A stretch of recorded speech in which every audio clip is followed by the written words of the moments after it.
الحمد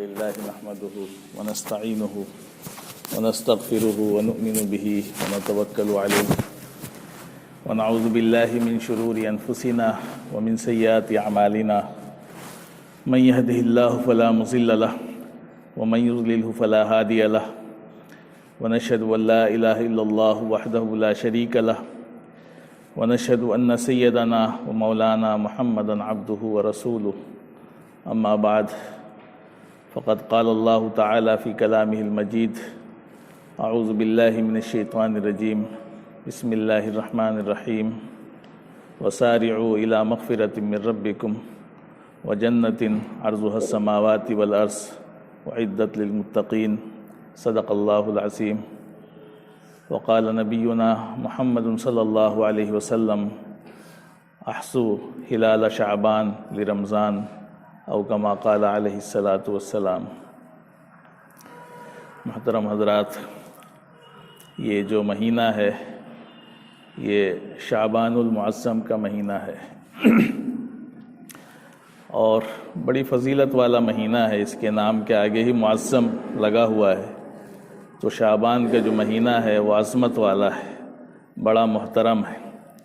اور روایتوں میں آتا ہے، اماں جان حضرت عائشہ رضی اللہ عنہ فرماتی ہیں کہ اس مہینے میں اللہ کے نبی صلی اللہ علیہ وسلم جو ہے کثرت سے روزہ رکھا کرتے تھے، یعنی 12 جو مہینے ہوتے ہیں رمضان کو چھوڑ کر کے 11 مہینے، ان 11 مہینوں میں اگر آپ سب سے زیادہ روزہ رکھتے تھے تو وہ شعبان کے مہینے میں روزہ رکھتے تھے، بہت زیادہ روزہ رکھتے تھے۔ اور اماں جان خود بھی اپنے بارے میں فرماتی ہیں کہ میرے بھی جو روزے ایسے ہوتے تھے جو رمضان میں قضا ہو جاتے تھے، چھوٹ جاتے تھے، ان کی قضا بھی میں اسی مہینے میں کر پاتی تھی۔ اور ظاہر سی بات ہے، عورتوں کے روزے تو قضا ہونے ہی ہونے ہیں، ایک فطری چیز ہے، اس میں ایسا کوئی نہ سوچے کہ اماں جان کے روزے کیسے چھوٹ گئے۔ تو وہ روزے چھوٹتے تھے تو سال بھر چونکہ اللہ علیہ وسلم کی خدمت، اور دوسرے یہ ہوتا ہے کہ بغیر شوہر کے نفلی روزے کی اجازت بھی نہیں ہوتی ہے کہ شوہر موجود ہے تو اجازت لے کر کے روزہ رکھنا پڑتا ہے۔ تو اس لیے اماں جان کہتی ہیں کہ سال بھر تو میں اللہ علیہ وسلم کے ساتھ مشغول رہتی تھی، اس مہینے میں چونکہ اللہ علیہ وسلم بھی کبھی کبھی اکثر یا پورے کی بھی تذکرہ آتا ہے کہ آپ اس مہینے میں روزہ رکھتے تھے، تو میں بھی رکھ لیتی تھی، موقع ہوتا تھا میرے پاس بھی تو میں بھی روزہ رکھ لیا کرتی تھی۔ تو بہرحال بڑی فضیلت کا مہینہ ہے، بہت اہمیت کا مہینہ ہے اللہ کی طرف سے، چونکہ یہ رمضان سے پہلے آتا ہے، اور اللہ علیہ وسلم کا معمول تھا کہ آپ 2 مہینے پہلے سے رمضان کی برکتوں کے حصول کے لیے دعا فرمایا کرتے تھے۔ اسی لیے روایتوں میں آتا ہے کہ اللہ علیہ وسلم اس سے پہلے جو مہینہ گزرا ہے رجب کا مہینہ، اسی میں آپ دعا فرماتے تھے کہ اللہم بارک لنا فی رجب و شعبان وبلغنا رمضان۔ یہ حدیث میں دعا موجود ہے۔ تو اللہ علیہ وسلم رجب کے مہینے سے دعا کرتے تھے کہ اے اللہ ہمارے رجب کے مہینے میں برکت عطا فرما دے، شعبان میں بھی برکت عطا فرما دے، اور ہمیں جو ہے عافیت کے ساتھ، سلامتی کے ساتھ، صحت کے ساتھ رمضان تک پہنچا دے۔ مقصد رمضان کی برکتوں کا حاصل کرنا، کہ جب رمضان کا مہینہ آئے تو ایسا نہ ہو کہ ہماری صحت ساتھ نہ دے، کوئی حادثہ پیش آ جائے، کوئی مشکل پیش آ جائے، کوئی دشواری آ جائے جو ہمارے رمضان کی برکتوں کے حصول میں رکاوٹ بن جائے۔ تو اللہ علیہ وسلم 2 مہینے پہلے سے اس کی دعا مسلسل فرمایا کرتے تھے، تو ہمیں بھی اس کی دعا کرنا چاہیے، اس لیے کہ اللہ کے وسلم کی ذات جو ہے آپ جانتے ہیں آپ کے بارے میں، تو ہم تو بڑے کمزور لوگ ہیں، ہمارے پاس تو بڑے آزار ہیں اور بہت سی چیزیں پیش آ سکتی ہیں، اس لیے کسی کو جو ہے اپنے اوپر بھروسہ نہیں کرنا چاہیے کہ ہم تو بڑے صحت مند ہیں، بڑے طاقتور ہیں، ہمارے ساتھ کیا ہونا ہے، ہم تو روزے رکھیں گے ہی۔ نہیں، بغیر اللہ کی توفیق کے اور بغیر اللہ کی مدد کے آپ کچھ نہیں کر سکتے۔ اللہ اگر کوئی رکاوٹ پیدا کر دے تو آپ دور نہیں کر سکتے۔ تو اس لیے نبی نے یہ دعا سکھائی، اور نبی جو دعا کرتا ہے مقصد امت کو سکھانا ہی ہوتا ہے کہ امت سیکھ لے اور پھر اس دعا کو مانگے۔ تو ہمیں بھی بار بار یہ دعا مانگتے رہنا چاہیے کہ اللہم بارک لنا فی رجب و شعبان وبلغنا رمضان۔ عربی میں مانگ سکتے ہیں، اچھی بات ہے، چھوٹی سی دعا ہے، اس کی برکت ہی الگ ہوتی ہے جو اللہ علیہ وسلم کی زبان سے ادا ہوئی ہو۔ اور اگر نہیں عربی میں یاد کر سکتے ہیں تو اردو میں مانگ لیں کہ اے اللہ یہ جو شعبان کا مہینہ چل رہا ہے اس میں برکت عطا فرما دے، اس بات کی توفیق عطا فرما دے کہ ہم تیری زیادہ سے زیادہ عبادت کر کے رمضان کی تیاری کر سکیں اور رمضان تک پہنچ سکیں عافیت کے ساتھ۔ اپنی زبان میں مانگ لیں۔ تو بہرحال یہ مہینہ جو ہے آپ کہہ سکتے ہیں کہ رمضان کی تیاری کا مہینہ ہے۔ ہم رمضان کے قریب پہنچ رہے ہیں، اور جب رمضان کے قریب پہنچ رہے ہیں تو آپ جانتے ہیں کہ یہ تو شادیوں کے مہینے چل رہے ہیں، بڑی شادیاں ہو رہی ہیں۔ تو جب انسان کو شادی کرنی ہوتی ہے تو کتنے مہینے پہلے سے اس کی تیاری کر لیتا ہے کہ اب اس کو تاریخ پتہ ہو گئی، اب وہ تیاری میں لگا ہے، جانتا ہے کہ اگر اچانک تیاری کریں گے تو نہیں ہو پائے گی، تو دھیرے دھیرے وہ تیاری کرتے کرتے اس تاریخ تک اپنی تیاری مکمل کر لیتا۔ تو ہمارے سامنے رمضان کا مہینہ آ رہا ہے، بڑی برکت والا مہینہ ہے، بڑی فضیلت والا مہینہ ہے، اس کے کیا کہنے، قرآن کے نزول کا مہینہ ہے۔ تو اس کے لیے ہمیں اس مہینے سے اپنے آپ کو تیار کرنا ہے۔ اب اس کے لیے ظاہر سی بات ہے، اللہ علیہ وسلم کا ایک عمل ہے کہ آپ کثرت سے نفلی روزہ رکھا کرتے تھے، تو ہم بھی کوشش کریں کہ اس مہینے میں ہفتے میں 1-2 روزے رکھ لیں، تاکہ ابھی سے کچھ شروعات ہو جائے روزہ رکھنے کی۔ تو 1-2 روزے رکھ لیں، ہفتے میں 1 رکھ لیا، 2 رکھ لیے، جتنا انسان کی استطاعت کی بات ہو، بہت زیادہ نہ رکھیں۔ عام امت کے لیے یہ بھی ہے کہ وہ بہت زیادہ روزے نہ رکھیں تاکہ رمضان کے مہینے میں کمزوری نہ ہو جائے، کہ ہم سوچیں کہ اللہ علیہ وسلم کی نقل میں ہم بھی اس مہینے میں پورا روزہ رکھ لیں، 20 دن رکھ لیں یا 25 دن رکھ لیں۔ نہیں، ہم کمزور ہیں، بس ہمیں یہ ہے کہ تیاری کرنی ہے، اس نیت سے روزہ رکھنا ہے کہ اب رمضان آ رہا ہے، اور اللہ علیہ وسلم اس مہینے میں بہت روزہ رکھا کرتے تھے۔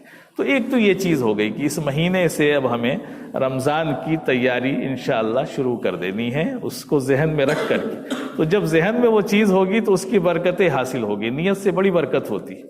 تو نیت ہم نے کر لی کہ رمضان کے روزے انشاءاللہ ہر حال میں رکھنے ہیں، ہمیں پوری اللہ سے دعا کرنی ہے، تیاری کرنی ہے، اور جب رمضان آ جائے گا تو کوئی غفلت نہیں برتنی ہے۔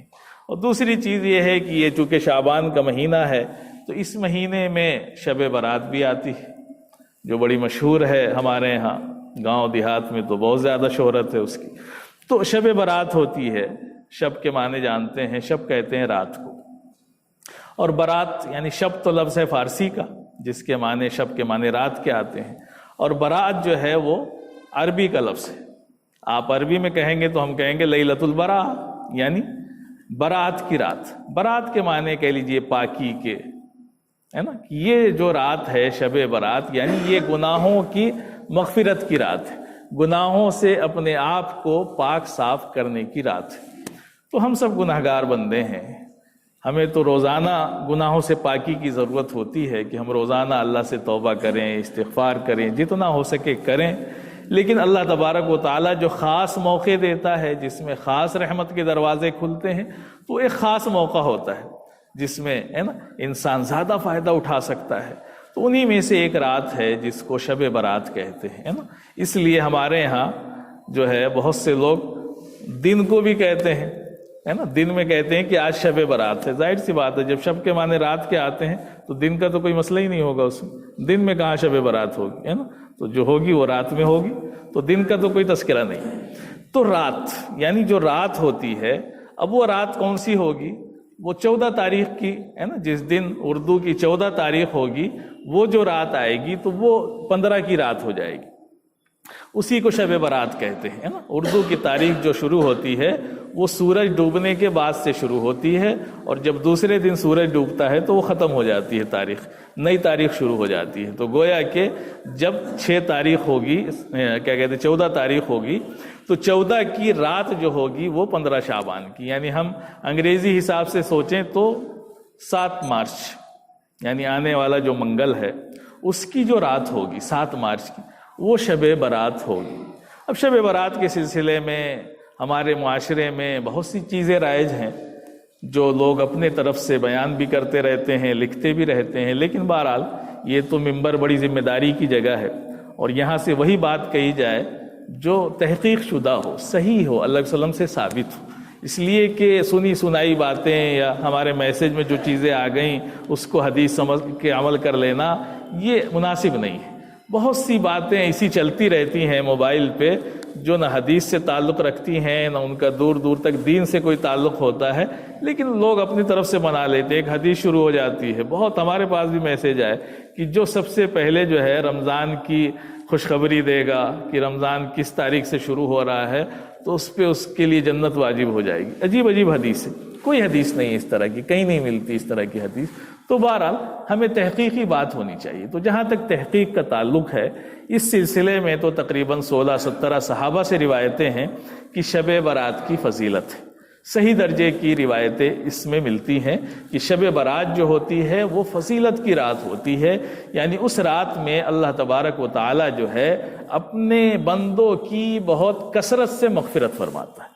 تو حدیث میں آتا ہے، اللہ علیہ وسلم نے فرمایا کہ اس رات میں اللہ تعالیٰ جو ہے بنو کلب کی بکریوں کے بالوں کی تعداد سے بھی زیادہ بندوں کی مغفرت فرماتا ہے۔ تو عرب کا مشہور قبیلہ تھا بنو کلب جو تھے، ان کے پاس بہت بکریاں ہوتی تھی، تو ان کی مثال دی اللہ علیہ وسلم نے کہ ان کی جو بکریاں ہیں اور ان بکریوں کے جو بال ہیں اس سے بھی زیادہ اللہ بندوں کی مغفرت فرماتا ہے۔ مراد کثرت، یعنی بہت زیادہ اس رات میں اللہ تعالیٰ بندوں کو جہنم سے نجات دیتا ہے، مغفرت فرماتا ہے۔ تو اس لیے اس رات میں اہم کرنے کا کام تو یہی ہے کہ بندہ جو ہے کثرت سے اللہ سے توبہ اور استغفار کرے۔ اب اس میں یہ ہے اپنے لیے بھی استغفار کرے اور ساتھ ساتھ جو ہمارے مرحومین ہیں جو اس دنیا سے جا چکے ہیں ان کے لیے بھی دعائے مغفرت کرے، کثرت سے ان کے لیے بھی خوب دعا کرے اور اپنے لیے بھی دعا کرے۔ اب اس میں ایک مسئلہ آتا ہے کہ قبرستان جانا ہے کہ نہیں جانا ہے۔ تو ہمارے معاشرے میں تو اس دن جو ہے قبرستان جانا لوگوں نے واجب اور فرض کے درجے تک پہنچا دیا ہے کہ نہ جائیں تو ان کو لگتا ہے کہ شاید شب برات منائی نہیں ہم نے۔ تو ایسا بھی کوئی مسئلہ نہیں ہے، قبرستان جانے کا کوئی مسئلہ نہیں ہے۔ ایسے تو قبرستان جانا یہ ہمیشہ جانا چاہیے۔ اللہ علیہ وسلم کی حدیث میں آتا ہے، آپ نے فرمایا کہ زورو القبور، فرمایا کہ قبروں کی زیارت کیا کرو، اس سے جو ہے موت کی یاد تازہ ہوتی ہے۔ تو قبروں کی زیارت تو ہمیشہ کرنی چاہیے۔ اگر کسی کے والدین اس دنیا سے چلے گئے ہیں، رشتہ دار چلے گئے ہیں، تو ہفتے میں کوشش کرے کہ ایک دن چلا جایا کرے، وہاں جا کر کے حاضری دے لے۔ اچھی بات ہے، اللہ علیہ وسلم کا حکم ہے، اس سے جو ہے انسان کی موت تازہ ہوتی رہتی ہے، اپنی موت کو یاد کرتا ہے اور اس کو بھی یہ یاد آتا ہے کہ ہم بھی یہیں آنے والے ہیں ایک دن۔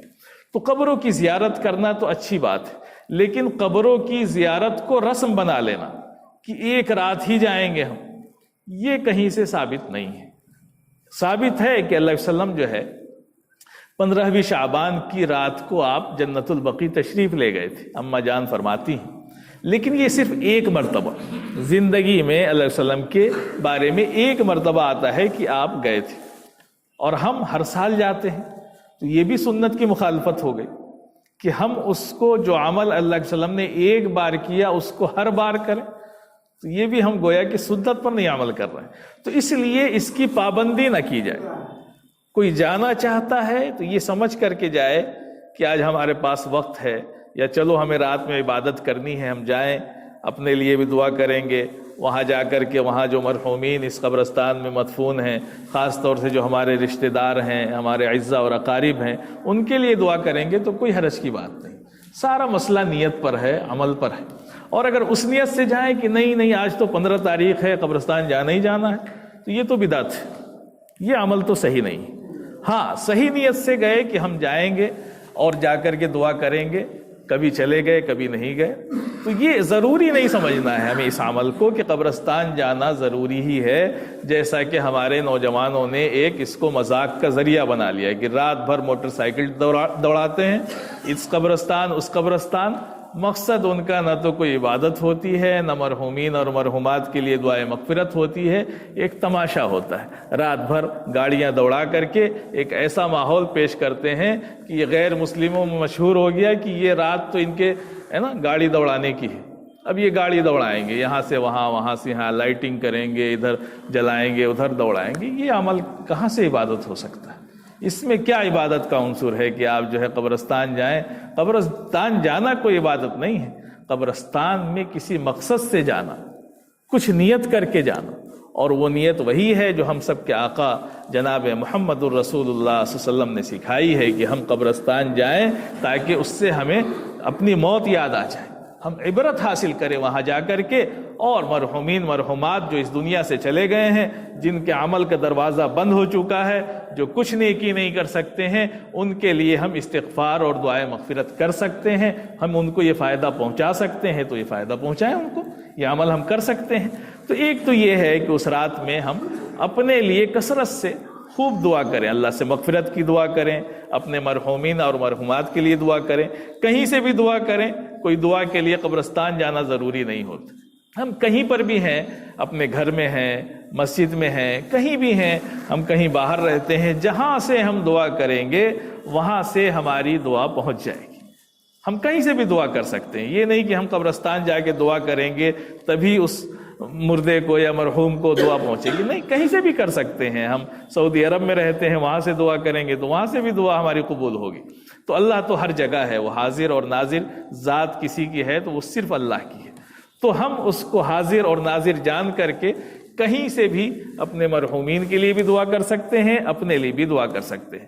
تو فضیلت کی رات ہے، اس رات میں جو بھی عبادتیں بندے سے ہو سکتی ہیں وہ عبادت کر سکتا ہے، اس لیے کہ احادیث میں اس رات کی فضیلت تو آئی ہے لیکن کوئی عبادت منقول نہیں ہے کہ کیا عبادت کرنی چاہیے، اس سلسلے میں کوئی ایسی روایت نہیں ہے کہ فلاں کام کیا جائے۔ تو اس لیے اگر کوئی آپ کے پاس لکھ کے یہ بھیجتا ہے کہ یہ کام کرنا ہے آج رات میں تو وہ غلط بھیج رہا ہے آپ کے پاس۔ آپ اس سے کہیے کہ یہ آپ نے کہاں سے لیا، اس کی تحقیق کر کے ہمیں بتائیے کہ یہ چیز جو آپ کہہ رہے ہیں تو یہ کہاں سے لیا آپ نے۔ ہاں، انسان کو پوری اجازت ہے، وہ چاہے رات میں نفلی عبادت کر لے، نفلی نمازیں پڑھ لے، قرآن کی تلاوت کر لے، اللہ کا ذکر کر لے، تسبیح پڑھ لے، اللہ کے وسلم پہ کثرت سے درود بھیج دے، جو بھی اچھے کام وہ کر سکتا ہے وہ کر سکتا ہے، اس میں اس کے لیے پوری گنجائش ہے۔ اور کوئی خاص عبادت نہیں ہے کہ لوگ جو ہے، اب تو ہمارے معاشرے میں چونکہ شیطان جو ہے نا وہ ہمارا بہت بڑا دشمن ہے، شیطان یہ چاہتا ہے کہ جو موقع ایسے آتے ہیں جہاں بندہ اپنے گناہوں کو معاف کرانے میں کامیاب ہو سکتا ہے، اس کی مغفرت ہو سکتی ہے، تو شیطان کو کب اچھا لگے گا؟ وہ تو کبھی نہیں چاہے گا کہ اس بندے کی عبادت قبول ہو یا یہ عبادت کرے یا اچھا کام کرے، تو وہ ایسے موقعوں پہ بڑی نئی نئی چیزیں لے کر کے آتا ہے تاکہ اس کو ادھر پھنسا دے اور یہ اللہ کی عبادت نہ کر پائے۔ اور جو مقصد ہے کہ اس کی مغفرت ہو جائے، اللہ کی طرف سے جو اعلان ہو رہا ہے کہ اللہ من مستغفرین فاغفر لہ، کوئی ہے مغفرت چاہنے والا میں اس کی مغفرت کروں، تو وہ چاہتا ہے کہ یہ ایسا کام ہی نہ کرے، پھنسا دیتا ہے۔ تو اب اس نے نئی نئی ترکیبیں شروع کی، جلسے شروع کرا دیے۔ اب لوگ جو ہے جلسے تو آپ جانتے ہی ہیں، مفید بھی ہوتے ہیں اور بڑے غیر مفید بھی ہوتے ہیں، تو جلسے شروع کرا دیے۔ اب جلسوں میں لوگوں کو مزہ آتا ہے، کرنا تو کچھ نہیں پڑتا ہے، بیٹھے ہیں سبحان اللہ واہ واہ کہہ رہے ہیں، نہ تلاوت کی، نہ انہوں نے کوئی توبہ اور استغفار کی، پتہ چلا کہ بیٹھے رہے، چائے وائے چلتی رہی اور فجر چھوڑ کے سو گئے، کچھ نہیں ملا۔ کیا ملا آپ کو؟ تو جلسے کرنے کے لیے تو بہت سی راتیں ہوتی ہیں، اس رات میں تو بندے کا اور اللہ کا تنہائی کا معاملہ ہونا چاہیے۔ اصل تو یہ ہے کہ اللہ اور بندہ ہو، بیچ میں کوئی نہ ہو۔ اسی لیے یہ جو عبادتیں ہوتی ہیں یہ تنہائی میں بہتر ہوتی ہیں۔ مسجدوں میں بھی بھیڑ لگ جاتی ہے تو کبھی کبھی وہ یکسوئی حاصل نہیں ہوتی ہے کہ ہم صرف اللہ کی طرف متوجہ ہوں، اللہ ہماری طرف متوجہ ہو، تو بھیڑ بھاڑ میں یہ چیز نہیں حاصل ہوتی۔ تو تنہائی کی عبادت کہ ہم کہیں گھر میں اکیلے چھت پر کہیں ایسی جگہ چلے جائیں جہاں آس پاس کوئی نہ ہو، ہم ہو اور اللہ ہو، صرف اللہ سے ہم لو لگائیں، جو بھی عبادت کریں اللہ کے لیے کریں اور پھر توبہ اور استغفار کریں تو اس کا مزہ الگ ہوگا۔ اور یہ جو جلسہ کر لیا، ٹھیک ہے، جلسہ کرنا بہت اچھی چیز ہے، جلسہ سننا یہ بھی ایک عبادت ہے، لیکن وہ جو فضیلت کی رات تھی اس کا فائدہ نہیں حاصل ہو پاتا۔ تو یہ شیطان کے بڑے حربے ہوتے ہیں، کھانے پکانے میں لگا دیا، لوگ طرح طرح کے کھانے پکا رہے ہیں، نماز کی کوئی فکر نہیں ہے، کوئی عبادت کی فکر نہیں ہے، تو ہمیں شب برات سے ملا کیا؟ وہ تو آ کر کے چلی گئی۔ کھانا بنانے کی رات ہے نہ یہ کھانے کی رات ہے، یہ تو اللہ سے توبہ اور استغفار کی رات ہے، شب برات ہے۔ تو ہمیں اس کا اہتمام کرنا ہے کہ جو کام ایسے ہیں جس میں شیطان پھنسا کر کے ہماری رات کو برباد کر دیتا ہے وہ کام نہیں کرنے. لہذا سورج ڈوب گیا، سورج ڈوبا تو شب برات شروع ہو گئی. اب ہمیں کوشش کرنی چاہیے کہ اگر ہم جتنی عبادت کر سکتے ہیں کر لیں. مغرب بعد سے شروع کر دیں، مغرب کی نماز پڑھی، تلاوت کر لی، کچھ عبادت کر لی. اگر کوئی خاص مشغولیت نہیں ہے تو آپ لگ جائیے اسی وقت سے. تو پتہ چلا کہ رات 8-9 بجتے بجتے آپ نے بہت عبادت کر لی، اور پھر سو جائیے. پھر صبح اٹھ کر کے جو ہے تہجد پڑھ لیجئے، پھر اللہ کے سامنے رو لیجئے، اور پھر نماز فجر کی پڑھ لیجئے. تو یہ ایسی چیزیں ہیں جس میں انسان پر بوجھ بھی نہیں ہوتا ہے اور اس کو حاصل بھی بہت ہو جاتا ہے. ہمارے ہیں کیا ہے، مغرب بعد تو موج مستی میں گزرے گا، عشاء بعد نماز پڑھیں گے تو اب تیاری کریں گے، عبادت کرنی ہے، ابھی تیاری چل رہی ہے عبادت کرنے کی. 10 بج گئے، 11 بج گئے، اب سوچ رہے ہیں کہ اب چلتے ہیں مسجد میں ذرا عبادت کرتے. تو 5-6 گھنٹے تو ایسے ہی نکال دیے ہم نے، کوئی فائدہ نہیں ہے. تو وہ 5 گھنٹے عبادت کر کے اگر سو جاتے تو سونا بھی عبادت ہے. تو اس لیے علماء نے کئی درجے رکھے کہ ایک تو یہ ہے کہ جو بندہ صحت مند ہے، طاقتور ہے، اس بات کی صلاحیت رکھتا ہے کہ وہ پوری رات عبادت کر سکتا ہے، بہت اچھی بات ہے، پوری رات عبادت کرے. جو اتنا نہیں کر سکتا ہے تو وہ تھوڑا سا مغرب بعد کر لے، تھوڑا تہجد کے وقت اٹھ کر کے کر لے، باقی رات میں سو لے، دوسرے دن اس کو آفس جانا ہے، کام کرنا ہے تو وہ 2 کام کر لے. اور اگر سب سے آخری درجہ یہ ہے کہ اگر کچھ نہیں کر سکتا ہے تو عشاء کی نماز جماعت سے پڑھے اور فجر کی نماز جماعت سے پڑھے. نہ عشاء کی جماعت چھوٹے اس کی، نہ فجر کی نماز چھوٹے. تو چونکہ حدیث میں یہ بھی آتا ہے کہ جو بندہ عشاء کی نماز جماعت سے پڑھ لیتا ہے اور فجر کی نماز جماعت سے پڑھ لیتا ہے تو بیچ کا جو وقفہ ہے وہ پورا عبادت میں ہی لکھا جاتا ہے. تو ٹھیک ہے، یہ بھی آسان درجہ ہے کہ آپ بیمار ہیں، نہیں پڑھ سکتے ہیں، تو آپ عشاء کی نماز تو جماعت سے پڑھ لیجئے، فجر کی نماز جماعت سے پڑھ لیجئے، باقی بستر پہ لیٹے لیٹے جو کلمات، تسبیحات، درود شریف آپ پڑھ سکتے ہیں، لیٹے لیٹے اللہ سے دعائیں کر سکتے ہیں، وہ کرتے کرتے سو جائیں. یہ اور سب سے آخری چیز یہ ہے کہ ہم گناہ نہ کریں. اگر کچھ کمائے نہیں تو گمائے بھی نہیں. ٹھیک ہے، نہ عبادت کریں، لیکن کم سے کم جو فضیلت کی راتیں ہوتی ہیں اس میں گناہ تو نہ کریں. اس لیے کہ دیکھیں، جب کسی چیز کا ثواب بڑھتا ہے تو عذاب بھی بڑھتا ہے. آپ مسجد میں ہیں، یہ اللہ کا گھر ہے، یہاں پر رہنا، یہاں بیٹھنا، یہاں عبادت کرنا بہت زیادہ ثواب کا عمل ہے. لیکن اس مسجد میں اگر گناہ کریں گے آپ تو باہر سڑک پر کرنے سے عذاب بھی زیادہ ملے گا. آپ یہ بھی ذہن میں رہنا چاہیے. تو یہ نہیں ہے نا جو ایک شاعر نے کہا ہے، تو ایسا نہیں ہے کہ ہم کہیں پر بھی گناہ کریں برابر ہے، ایسا نہیں ہوتا ہے نا. ساقی شراب پینے دے مسجد میں بیٹھ کے، ورنہ تو وہ جگہ بتا جہاں خدا نہ ہو، ہے نا. تو غالب نے کہا تھا. تو ایسا نہیں ہے، ایسا نہیں ہے. گناہ تو بڑھ جائے گا. مسجد میں کریں، آپ بیت اللہ چلے جائیں وہاں کریں، مدینے میں کریں، بڑھتا چلا جائے گا، گناہ بڑھے گا. تو اس لیے ہمیں اگر عبادت نہ کریں، کچھ نہ کریں، تو نماز پڑھیں اور چپ چاپ سے بستر پہ سو جائیں جا کر. تو یہ سونا جو ہوتا ہے یہ آپ کو گناہ سے بچا لیتا ہے. جب بندہ سوتا ہے تو گناہ نہیں کرتا ہے. تو سو گئے چپ چاپ سے، اب ہم گناہ سے بچ گئے، تو یہ بھی بہت بڑی چیز ہے. تو ہمیں کوشش کرنی ہے کہ شب برات جو آنے والی ہے، منگل کی جو رات ہے، اور اس رات میں جتنا ہم حاصل کر سکتے ہیں وہ حاصل کر لیں، جتنا کما سکتے ہیں وہ کما لیں، اور نہ کما سکتے ہوں تو گنوائیں نہیں. کم سے کم ہم اس فضیلت کو حاصل کرنے کی کوشش کریں. اور رمضان کا مہینہ آ رہا ہے، ابھی سے ہم نیت کریں، تیاری کریں، محنت شروع کر دیں، اپنی عبادتوں میں اضافہ کر دیں، تاکہ جب رمضان کا مہینہ آئے تو پھر ہمیں تیاری کی ضرورت نہ ہو، وہ ہمارے لیے بوجھ محسوس نہ ہو، بلکہ ہم پورے ذہنی اور جسمانی طور پر تیار ہوں. اللہ تبارک و تعالی ہم سب کو کہنے سننے سے زیادہ عمل کی توفیق عطا فرمائے.